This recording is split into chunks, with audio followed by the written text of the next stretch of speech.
Hawwiin keenya yeroo biyya keenyaa baanu hojjetanneetu jijjiiramnee galla jenneetu murteeffannee baana. Irra akkannaa biyya ormaa keessatti namaan dararamnaa balbala nutti cufaniitoo halkanii guyyaa nutumu jennee yaadnee hin beeknu. Waa'een ijoollee shamarran keenyaa baay'ee waan garaa nama gubuu fi ani amman dubbadhuu fi amman jedhu oolu gubbaa kanatti ta'u keessaa kan na gaddisiisus onnee koo kan na cabsu yeroo baay'ee kan imimmaan koo na buusisu ijoollee shamarranii biyya Arabaa keessatti rakkattuu fi ijoollee shamarranii yeroo hundumaa boossu yeroon argu anis wajjinii nan bo'a wajjiniin malee kophaa koo maaf gochuuf hin danda'u. Garuu keessattuu dhugaa rabbi amma jedhee dubbadhu irraa natti dhufaata jechaadha. Nagaa sin gaafachuun irraanfanne hordoftoota chaanaalii kooti nagaan siniif haa ta'u. Ashamaa harka fuunee akkam jirtu nagaa keessanii ani nagaa kooti obboleettiin teessanii baga nagaa qabaattanii. Mee viidiyoo kana like share godhaayi hiriyoota keessan biraan ga'a obboleettii kana namoonni beekan hin dhabaman waan ta'eef. Micayyoon tuni kan hojjettu biyyuma Arabaa keessa viidiyoo kana garuu micayyoon tun poosti goote boo'atii jechaadha. Ani eessa kam hojjettaa eessa hojjette jedhee hin gaafadhee ture. Adaraa yaa Oromoo na dhaqqabaa. Balbala natti cufan jette viidiyoo sana waraabdee yeroo ishiin poosti gootu balbala itti cufan sana akkaataa isaa hundumaa argisiisteetti kophaatti balbala itti cufanii warrataniitu kophaa ishii teessi. Yaa carraa shamarran keenyaa dhugaa rabbi. Carraan ijoollee keenyaa kuni warroonni bakka gaarii jirtanii isin bakka gaarii jirtu galateeffadhaa isa sin uume. Warroota bakka gaarii hin jirreef iddoo gaarii hin jirre yeroo hundumaa bari'uu fi dhiyuu keessatti yeroo hundumaa imimmaan isaanii cobsanii yoo hojjetan misgaanaa dhabanii yookaan immoo ofuma deebi'anii dabaddabamanii beelas dheebus hundumasaa baay'ee danda'anii boloota keenya gola Oromoo keessatti baay'ee rakkachaa jira. Ijoollee baay'een bakkee baatanii kan hojjettani yookaan miidiyaa gurguddaa kan qabdan ijoollota shamarraniif sagalee ta'urra duubatti deebi'aa jirtu.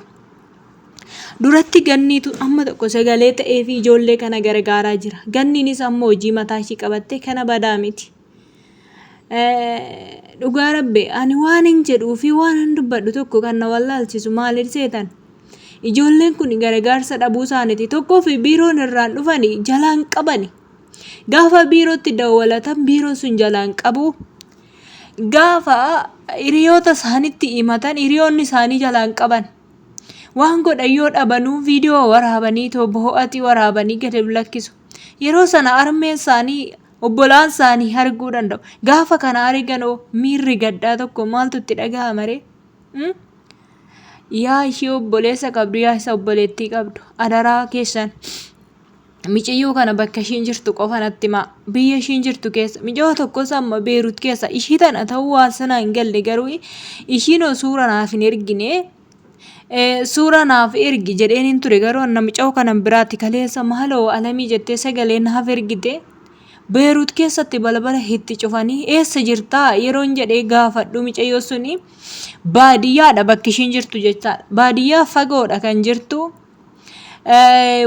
Sagalee ergeef hin ture adaraa obboleettii tiyyaa si miidhu taananii rakkoon kee maali jedhee yeroon gaafadhu sijjeefna naan jedhanii yeroo hundumaa sijjeefna inatti dhaadhatu. Arra garuu guyyaa kana ooltee guyyaa kana bultee borutti darbuu hin dandeessuudhaan murtoo du'aan irra ka'anii jiru naan jette. Maaliif akka ta'e maaliif akka ajjeesan ani garuu naaf hin galle maal goonan ajjeesuu ijoollee keenya.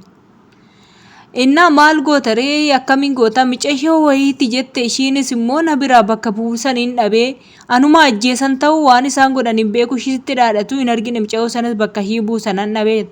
Yaa obboleettii tiyyaa ani si biraa nama tokko bakka buusan dhabde ati xiyyattee teessee of eegdee taaskii qabadhu too Beerut imbaasii nageessaa Beerut nageessaa dhini yoo ta'u baate Beerut hoggaa si fidanii ijoollee si fuudhuu danda'an siif qopheessaa taaskiidhuma qabadhu yoo birrii of harkaa qabaatteen jedheenii ture jechaadha.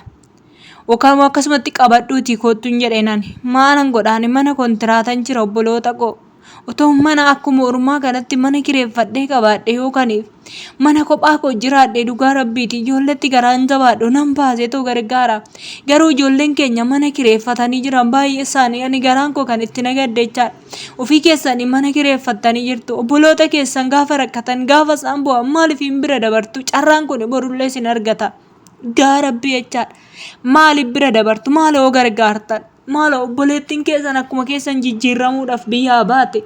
Sinii mana gaarii argattanii ishiidha ishii immoo bakka carraa ishiin taane erga carraa ishiin hin taane obboleettii keessan gargaaruu qabdu. Obboloota akkanaa keessan adaraa keessan gargaaraa siniin jedha. Miciyoo kana ammaanii bayituma qajeelituma eenyu qabadhu koottu hin jedheeni yaa'u naaf hin deebisne itti deebiseen barreessaa yoon itti dawwale immoo bilbila irraa fuudhu laata jedheeni beektu. Bayituma daanduma qabadhu too dhugaa hunda keessaniinu nan jedhaan. Ijoollee akkasittiin ishiin sirreebdu jechaadha. Mana keessatti doorsisa qabdu sin ajjeesa billaa sinitti fudhatan. Birri teessan waan taaskii yoo farka qabaattan bakka barbaadan dhaquu dandeessu. Ijoo Beerut kana keessatti immoo ijoolleen bakka barbaadan iyyuu guutanii jiru. Jarra Maaras taanan jarra Oromoos guutanii jiru. Qixxim jettaniituma deemtan iyyuu wanti isin qabanii isin hidhanii mana hidhaa isin teechisan hin jiru. Gara biyya keessanii dafanii isin gashu. Harka Arabaatti hin du'inaa. Harka Arabootatti lubbuun keessan hin darbin. Dhugaa dubbachuudhaaf lubbuun keessan hin darbin. Ani waa'ee ijoollee keenyaa yoo yaadu viidiyoo isaanii baay'eetu na bira dhufa. Yeroo baay'ee na bira ga'a. Garuu bakka maaliif akkana ta'e hin jedha yeroo tokko amma isaan bo'an dachaanis wajjiniin nan bo'a. Garuu homaa gochuuf hin danda'u waan hin gochuuf hin danda'u immoo humna kiyyaa nan godhaaf ijoolleedhaan gargaara. Baasaa obboloota keessan kana dhaqqabaa hin jedhaani. Ijoolleen dhaqqabuu danda'an immoo dhaqqabanii gargaaranii kan baasanis baay'ee isaaniitu jira. Innaa kana jira siniin jedha obboloota koo micayyoo kana bakka ishiin jirtu yookaan akkuma gadda micayyoo Suudi Arabiyaatti balbalatti cufanii gaafatumu micoo sana sagalee ishiirree nama bira lakkoofsa kenneetti fan dawwalchiisee taanaan yeroo hanyoodhaan natumuu maqaanatti jijjiirradhu jedhamina mana jettee gaaf kaanitti najjeesuu fi balbalatti cufaan ennaan akkaataa ittiin baatu qabda mijeessi jedheeni micaan achumarraan otoo na wajjin haasa'u bilbila tokkoon ishiitti haasa'aa ture. Saniin booda micayyoo suni ejessi ishiin irraan dhuftetti dawwalanii ejessi sun dafee dhaqqabe jechaadha. Otoo micayyoo san miidhaa lubbuu tokko irra hin gahin jechaadha. Rabbiin sinaa eegu.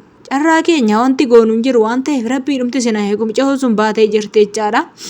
Kanaaf micayyoo sana viidiyoon hojjedhe gubbaarratti namoonni baay'een keessan nan beeka micayyoo kana jettanii jirtu. Baatee jirti ishiin illee.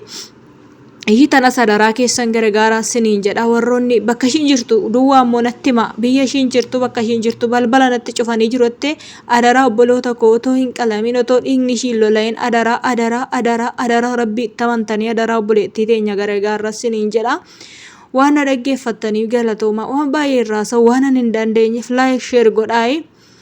Warra irra dhuftan immoo maamila koo ta'uu hin dagatinaa na fayyaddu siniin fayyada siniin jedha turtii gaarii baay'ee.